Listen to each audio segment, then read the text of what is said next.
Hi, I'm Mike. Welcome to my very first video, at least what I hope is going to be my very first video. I'll be totally honest with you, it's really taken me a long time to actually produce this first video, and I had a few false starts. I've created videos that I've edited and put together, and I've watched them, and I've not liked them, and I've taken them offline and haven't moved forward with them. So here I am today. It's sort of my last attempt to try to get this going.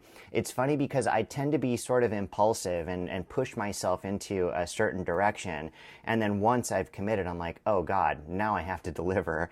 It's a little embarrassing to admit it, but I figured I may as well just be honest because I feel like I came at everybody pretty hot and then didn't produce any content for a solid week. It's been radio silent. So I at least want to explain that and see if I can talk about it.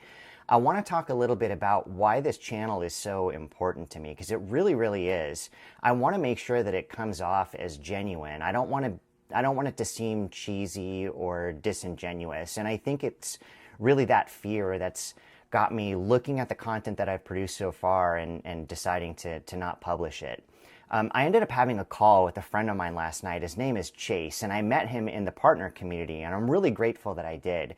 Because one of the great things about Chase is that he says whatever is on his mind, whether it gets him in trouble or not. And I mean that in the nicest possible way. I could say that in front of Chase and he would totally agree with me. But I called him up and I told him what I was doing, what the trouble was that I was having kind of getting this started. And he's like, just do it. Just do it. Don't overthink it, just do it. It's such a simple thing to say, and he probably doesn't think anything of it, but I'm so grateful to have a guy like Chase in my life who can say stuff like that to me.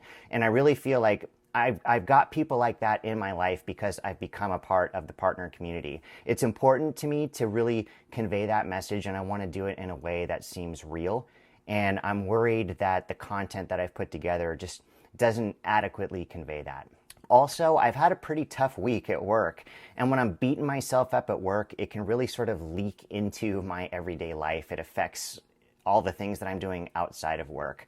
So again, having that support system that I've got in the partner community, it's really, really important to me. It's hugely helpful to me. So what I want to do in this video, being that it's my first, fingers crossed, is I want to talk to you obviously about what's kept me from actually producing this content up until now. And also go into a little bit about what it is that I want to cover over the weeks to come.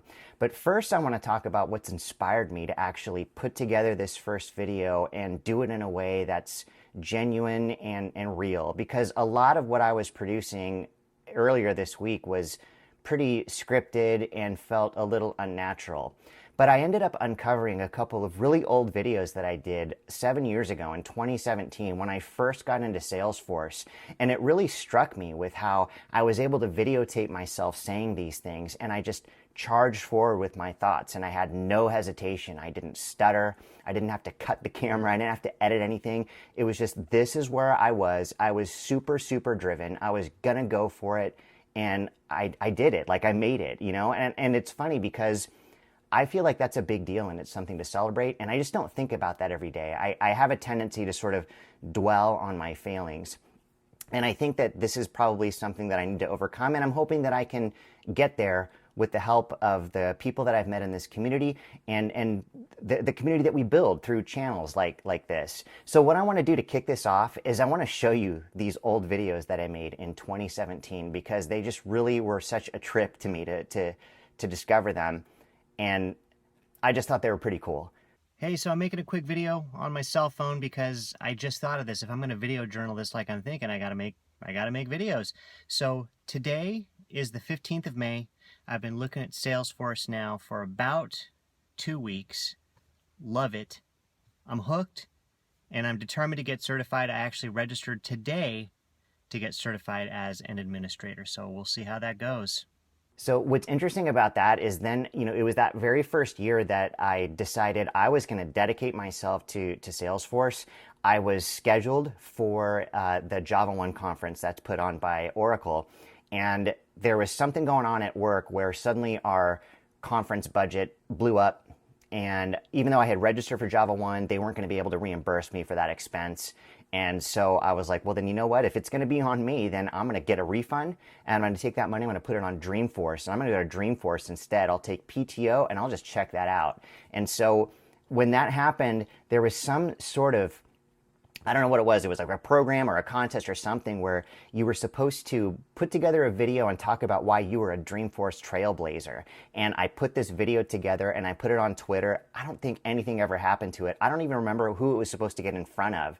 Hi, I'm Mike Chandler, and I am a Dreamforce trailblazer. You know, I've never been to Dreamforce. In fact, this will be my first one. So how can I be a Dreamforce trailblazer? Well, let me tell you my story.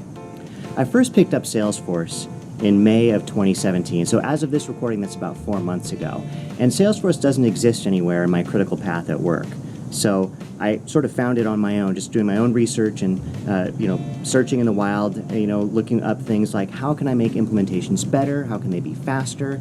And I found Salesforce.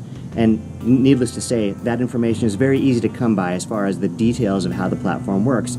And I fell in love pretty quick. So with Salesforce not being in the critical path at work, I'm really sort of on my own to learn how it works. So I've been able to do that by spending about 1 to 2 hours a day after hours studying and training.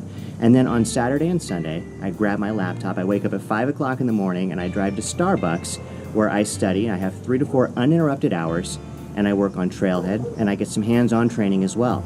Now for even more hands-on training, I've picked up and started working with 4 nonprofits. 2 are local to me. These are people that I just reached out to and said, do you need some help? It turns out they did.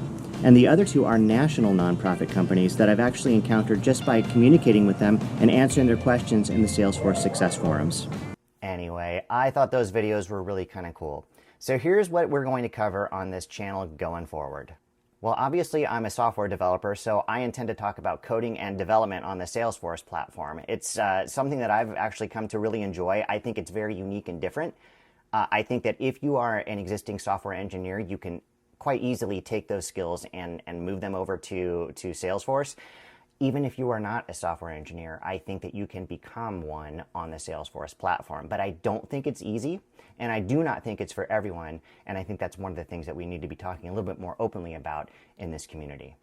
I also want to talk about communication challenges and working with others. You know, we do talk a lot about producing software in this community, but this is really a people-based business as well, and there's a lot to cover there. Another topic that's really meaningful to me is maintaining your mental health. That's been a huge struggle for me my entire career. And the reason it's important to talk about is because if your mental health isn't up to par, that's going to leak into how you conduct yourself during the workday. It's going to affect everything about the work that you're doing and how you're communicating with others. It's also really important to me to talk about women in technology, and I think that's probably one of the things that I'm most sensitive about because I want that to be a sincere conversation, but I'm also not a woman in technology myself, so I don't want it to seem as though I'm pandering. But the reason it's important to me to bring it up is because I've partnered with women throughout my career, and those partnerships have been responsible for major wins in my time in software development. In fact, it's really strong, intelligent, highly educated, highly talented women who are largely responsible for pointing me in the direction that I'm in right now. And a lot of the wins that I've had in Salesforce consulting have been because I've partnered with women. I think it's important that that conversation be something that's a little bit more normalized.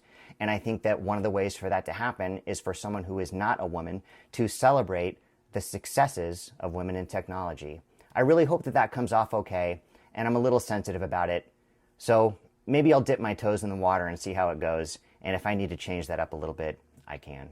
Anyway, I really appreciate your patience. I know I came at you hot, I spammed your LinkedIn feed, and now you're here. So it's time for me to deliver. And I'm happy to say, even though I've had several false starts and I've created some videos that I'm not too happy with, I actually do have one in the can. And I'm hoping that I can get that done and edited and out the door within the next couple of days.